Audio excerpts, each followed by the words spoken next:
Going to this other point is the idea of understanding ourselves and other people better. And so I'd like you right now to help me, and that is decide how many of you in the households in which you were born, or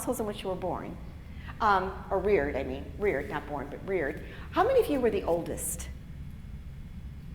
Okay. How many of you were the youngest? How many of you were the middle kid? How many of you were only children? Okay, cool. All right, this is what I'm going to ask you to do. I would like all middle kids to come up first, because you never get a chance to go first. Okay, would you just stand right there, please? Okay, thank you. A middle child. Oh, well, good. She's got company. Okay, all the oldest, would you stand over here, please? There's a crowd. And the youngest, would you come right here, please? And Joe and I are going to be together. Got it? And this is your job for the next few minutes. Your job is to share with each other, what do you remember about being in that position in the family that you liked or did not like? What did you like about it? What didn't you like about it? And just talk back and forth about what you both remember, or all remember. Go. Okay, Joe. What do you remember about being an only kid that you liked or didn't like? I got all the attention. That's true, you did. Sometimes a little bold. Oh, I hear that a lot. I hear that a lot. To get my age. Exactly. Exactly. And did they sometimes, your parents expect you to do more than you thought, or did they give you a lot of special attention? Well, they give me special attention. Felt special. Did you feel spoiled? But not a little bit. Okay. Thank you. Thanks, Jim. Okay, stop for just a second. Just a minute. Stop for just a second, and we'll see how you did. Did I cut you off too fast? If I did, let me know. Okay, well then we'll be generous and give them more time. It's okay. Okay, if you don't mind. Okay, thank you very much. I have this, when I do this, I'm not an only child, but I hear so good. I often. It's not that only. Well, you know what? In the world today, Joe, there's more only children than ever before. Parents are having babies later in life. Yes, they are. They're only having one. And look at China. They only allowed what? One child. So that world population is very fascinating for that country, filled with only children. So we need to learn how to be effective with only kids. You might get a job there, training people how to be more effective with only kids. Very interesting. But like I said, older people have children later in life. Absolutely, and so that's exactly true. Exactly true. Yes, and other people don't understand what it's like to be like that. So, thank you. All right, let's see. Just if you don't mind staying where you are right now, what I'd like you to do is middle kids. Would you please share with us, if you don't mind, something you saw that or did or shared that you liked or didn't like about that position? So you want to share first? Okay. So actually, I didn't like my position in the middle because there's one older than me, one younger than me. But they always united together against me. No matter I have them. So they just automatically become. It was them. That's why I don't like. But it's not related to my parents. It's just related to my siblings. Absolutely. It's absolutely. My siblings is different from Chandra. Yeah. So she has no parents. They focus more on me, consider me more stronger because I had no issues.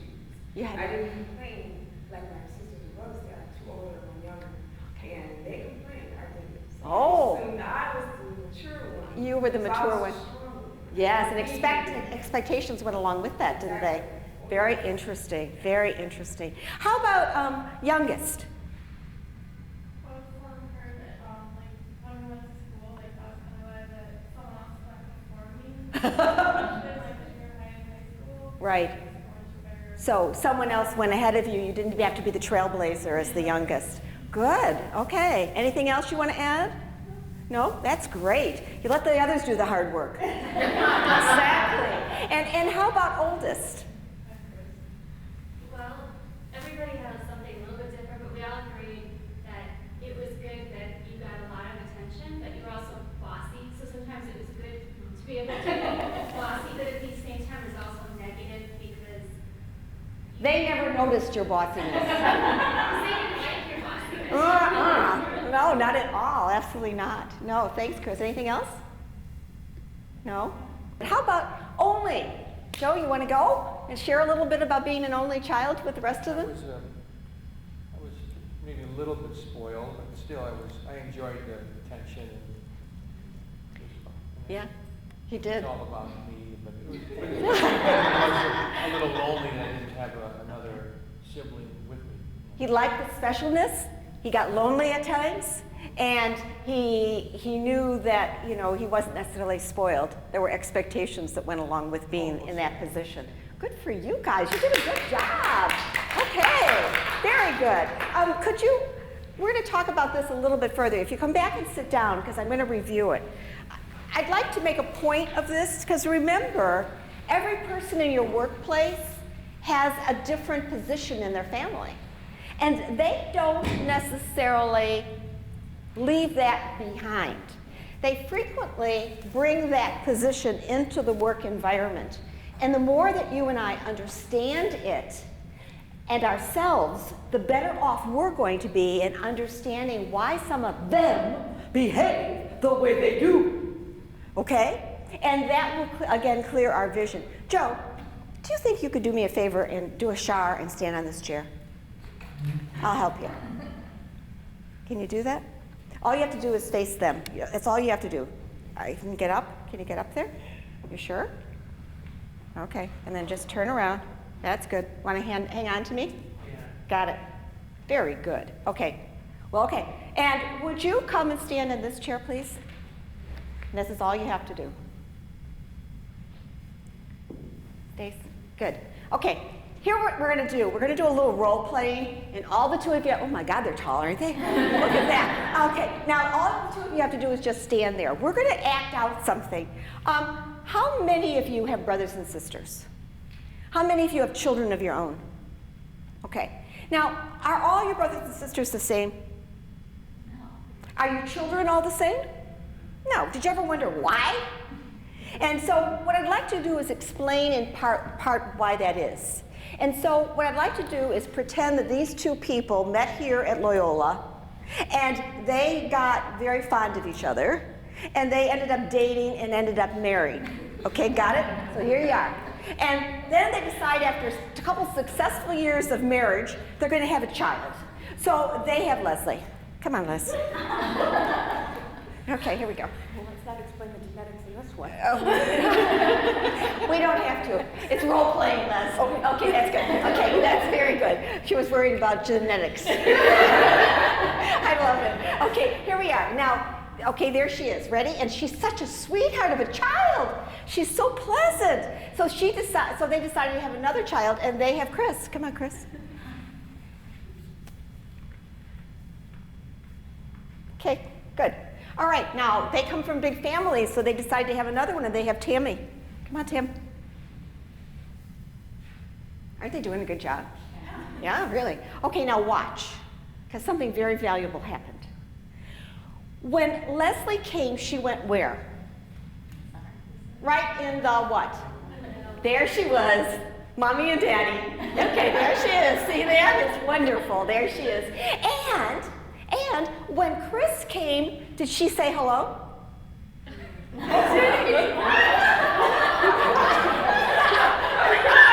She did not. And did she even move over? She did not.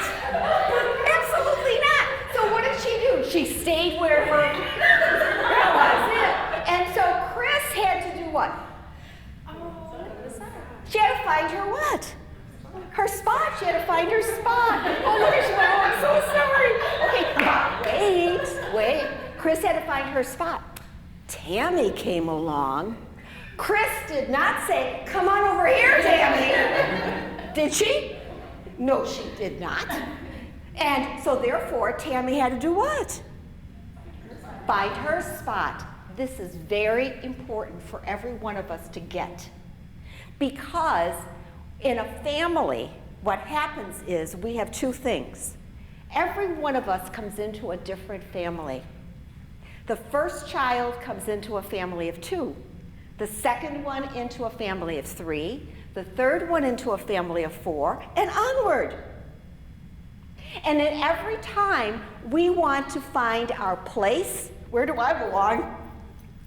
And how am I going to be important in this place? How do I get to be significant in this place? That does not mean how am I going to be the best kid here. It might be, maybe I'll be the best athlete, or maybe I'll be the best rebel, or maybe I'll be the most easy to get along with child. And maybe I'll be the one who will make you run for your money. Okay? These are all places of being significant, positively and negatively. When you come into the workplace, you have the same needs. You don't leave them at your family door. You walk into the workplace whether you are the boss or whether you are the maintenance person. You come in trying to find your place, where do I belong, and how do I get to be significant in this place? You need to take that with you when you go into the workplace next. Look around and go, oh yeah, now I know why you act like that. Okay. Oh, if I extend to you, if I make you welcome, if I use my tongues to include you, to make you feel significant, I've got a friend. It works miracles. Miracles. Didn't they do a great job? Yeah, thank you very, very much.